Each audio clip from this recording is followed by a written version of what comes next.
Paper X, who are coming off of their victory against Evil Geniuses. We're going to begin with some clips first, just for any kind of reactions. I think there's going to be 4 real quick. We'll start off first with just a general, any general thoughts. I think this one is coming to Mind Freak.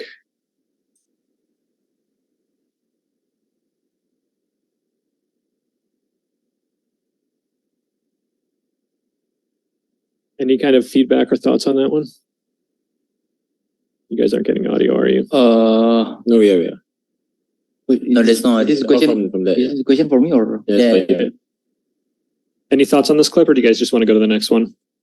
Actually, I don't have any thoughts. All right, Nice clutch. All right, we'll go next. Jack, going to the next clip right now. Stand by. It's going to be you again. This is for Devi.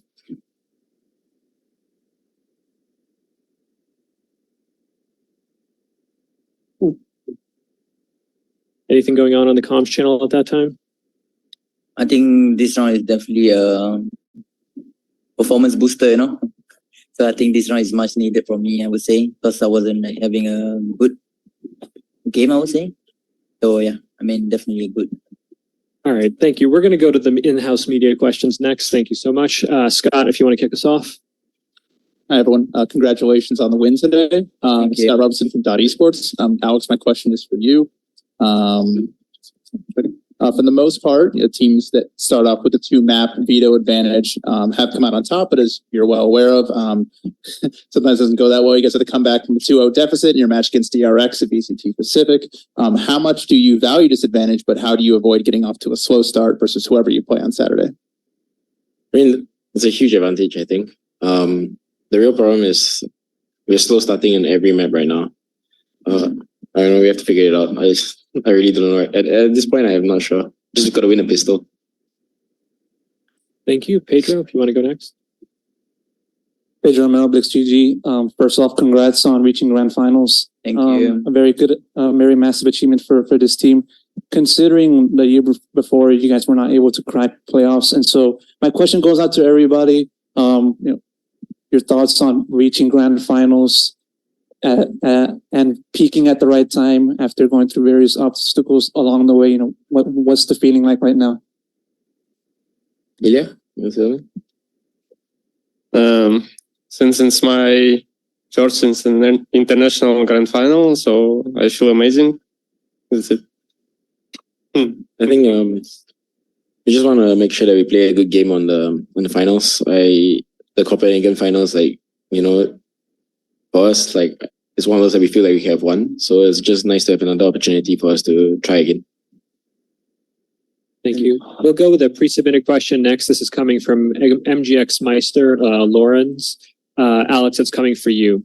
How do you deal with the fact that you are no longer the underdog as in previous events, but in the role of favorites instead of in most of the matches?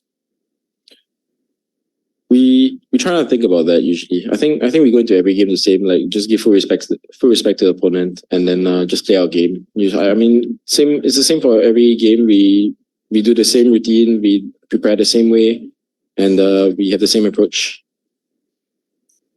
Forsaken, this one's coming to you. It's from Ganesh at Strafe.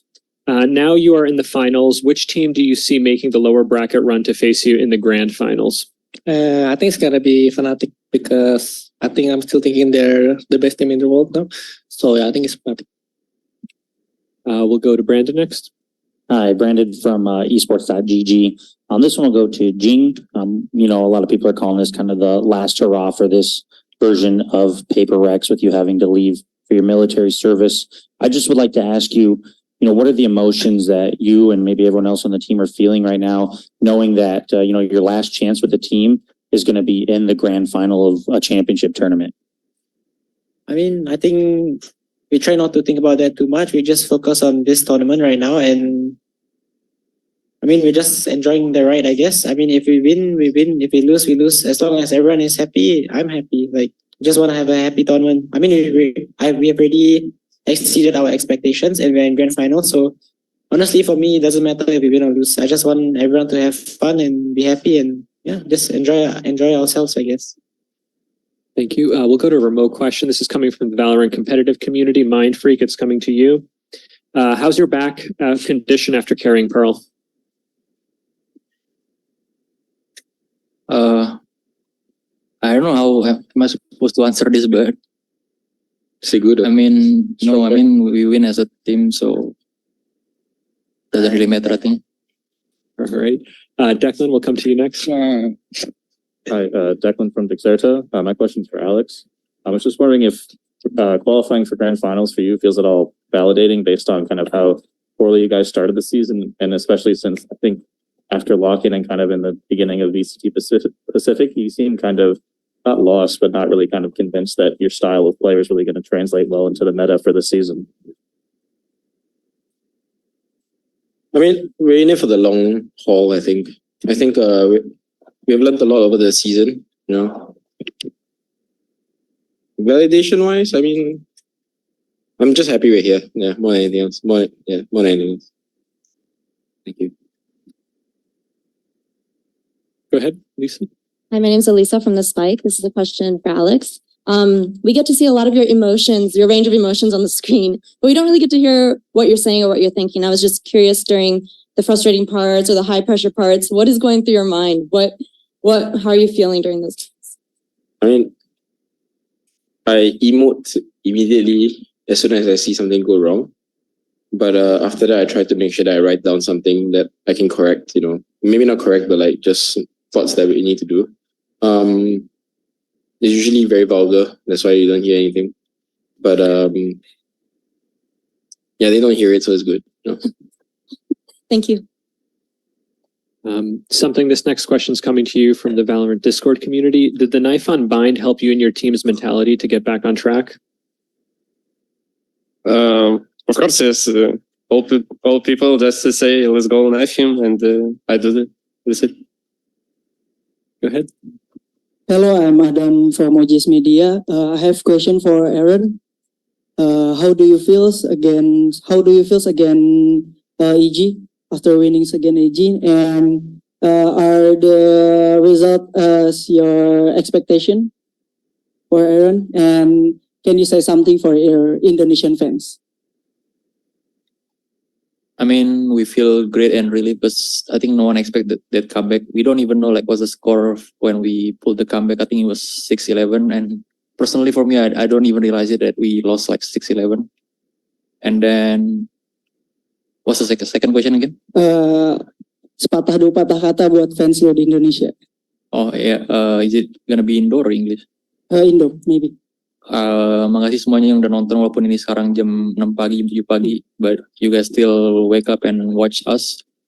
Thank you for the support and doain aja semoga bisa menang. Amin. Okay, thank you. Hi guys, here Mario from Marca. You were down 2 maps this time against EG. First on Bind and then on Pearl. I just want to know what's going on in your head and what's the key to that comeback that you made? I think it's self-belief that usually our motto is to treat the score as 0-0 regardless. So usually tech pause, we try and remind ourselves 0-0, 0-0, let's keep going. So that's why you can see they're quite locked in, you know, they don't actually know what the score is until you realize like, oh, it's 11-11, it's quite close. That's our mindset most of the time, and just I think we believe in the hard work that we've put in already, and we just rely on what we know works and adjust a little bit, and we will be able to do anything. Thank you. Pedro? Pedro Mel, CG again. I got a question for Forsaken. Many things can be said to highlight your contribution to the team, but I feel like one of the biggest things that is your versatility and the way you compose and create ideas for the team, be it in any map and any series. And so for your career, you know, you played around 17 agents in total, quite a big pool, agent pool, and it speaks to the high level that you've shown throughout your career. And so where do you get your versatility from? How does that versatility come together? And also, how do you brainstorm your ideas when it comes to preparing for a given team at a time? I think for me personally, the way I think with this game is like I'm super like I want to try new things. So it's like all the strat and stuff and all the util combo. I always like learn from myself, like how to molly here, like unexpected position that enemy might be like get pressured. So yeah, I think it just come from myself that I really like to being creative as myself and like like try to like make new strategy for my team, and I just really like doing it. So yeah. Thank you. We'll go to Razor next. Hi, this is a question from the VALORANT competitive community for Ilya. We know that you're mechanically gifted, yet your nerves seem to have gotten the better of you today. What do you focus on, and what does your team tell you to get your mental back into the game? You still did incredible, and I hope you won't ever lose faith in yourself. And congratulations to PaperX for making it. You're doing Asia proud. Thank you. I mean, for me, just players still support me, and do something for me so I can come back in game. And also in this game, I just think when I play tournament, I play so fast. It's game become for me like in 1 second. So I need to fix this, and that's it. Thank you. Go ahead. Hi, Jack from GG Recon. Congratulations on your win today. I got Thank a you. question for Mind Freak. Even though you were playing against NA opponent, outside all the fans were wearing Paper Rex jerseys. In the stands, everyone's cheering for Paper Rex. How does that feel to have that support behind you, even though you're not on like home turf? And how did that help you win in the final stretch? Honestly, like personally, I don't think like I don't really affected by the home turf, that kind of stuff. Even though like they are American team and then like this is like their home turf. I think we've been there, done that before in Korea. So yeah, I mean nothing much. Okay, thank you. Pedro? Pedro Romero again. I got a question for Devi. It's sort of similar to my first question earlier on in the press conference, but you guys previously cited as your appearance in the grand finals in Masters Copenhagen as being one of the high points in this team's existence. And so when you reach the grand finals of champions and get back to where you were back then, what are some takeaways that you had from that prior experience that you feel you can put to use for this go around? And although I said, I'd like to get an input from anybody else who would like to. Mm-hmm. So basically, he's just saying that He's asking what you learned from Copenhagen. I think the Copenhagen maybe we overcook. I think for some stuff, but I think this time we learned that trust is very important in the game. Like even like we get lead, for example, the games just now was like 6-11. I think it's important to still play as a team because sometimes I think in the past what we used to do, like for example, maybe we try to make more solo plays, but I think right now we are like even though we getting lead by the other teams, we still like do as a team. Like it doesn't matter like if any of us is hitting shot, but that person will still like call some stuff, like do together, like trust each other. Even that person is having a bad game, we will like, it's okay, like we got this together, like we play as a team, like comms properly. So yeah, I mean, like I think people are more matured, I would say, in this team. I mean, especially the core members. So yeah, I think we learn a lot from the past events. Thank you. We'll go next to Camus from SpikeTab from the remote media. Hey guys, what's up? Congratulations, first of all, on a super close win. Thank you. I just wanted to ask, a lot of people, not just recently, but in the past have said it's super chaotic to play against you. I wanted to ask if it's as chaotic for you as it feels like it is for everyone else. I know EG just said that it's not fun to play against you because they can't execute because they go to do something and then suddenly you just swing the door and there's two of you. Mm-hmm. Is it that chaotic for you? And then is that your intention to make it that chaotic, or is that just a result of how you play? I think we just get used to play like this. That's it. No? Yeah. I mean, we operate via rules as well. Our style. Rules and protocols. So we follow certain rules that, we know and we work on. So for us, it doesn't feel very chaotic. I think everyone knows where utility is being placed, where it's supposed to go, where we're supposed to run, and we are free to adapt on the fly, and we're okay with it. And for us, it's not very chaotic, I think. And but also probably because we don't like to play textbook style, I guess. We hate those, you know. They just release, like we get bored, you know. Yeah. We sit in spawn too long. We feel like we're in school if we play like that, you know. So yeah. Nice. Awesome. Thank you. Thank you. Thanks. We'll go to Command next. I've got a question for Forsaken, but if anybody else wants to hop in, feel free. Your opponents in Copenhagen in the grand final were FPX, who are like notoriously flexible. So that double map ban maybe didn't have as much of an effect. In this tournament, there isn't exactly that kind of team left in the bracket. Who do you think? Who do you think you're favoured the most against in the rest of the field to make it in that grand final? I really want to meet Boster because it's my Who are we best against? best against. Yeah, out of the last 3 teams. I think it's EG, no? EG. Yeah, I think it's okay. Yeah, Being able to then fracture based is on map pools. massive advantage against EG. yeah. I think it's EG. Great, thank you. We'll go next to Nerditude. Antonio? Oh, you put down your hand. Oh, go ahead. Hi, thank you. My question is for something. If you can choose your next opponent between Loud and Fnatic, who would you choose? Or EG. Or EG? Or only two? What I can... Loud of Fnatic. Loud and Fnatic, yeah. I think for me it's Loud because Fnatic more like disciplined team and I was play versus Loud. It's not hard for me because I never play versus Fnatic. So yeah. Thank you so much. We'll go next to Nicholas. Okay. Hey guys, congratulations. Thank you. My question goes to Forsaken.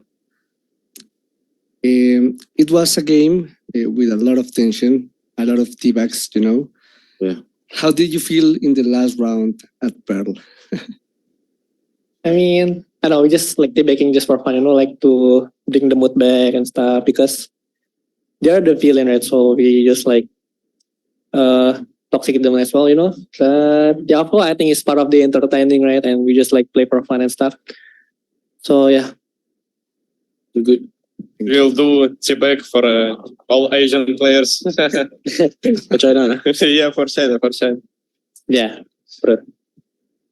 Thanks. We'll go next to the question in the room. Pedro, go ahead. Yes, this open-ended question is similar to the previous answer about the teabagging thing. I just want to know how you guys went through that, you know, with EG teabagging on you guys and then you responding back, you know, throughout the series. You know, what was that emotion and vibe like, you know? I think it's like no emotions. We just do this for fun.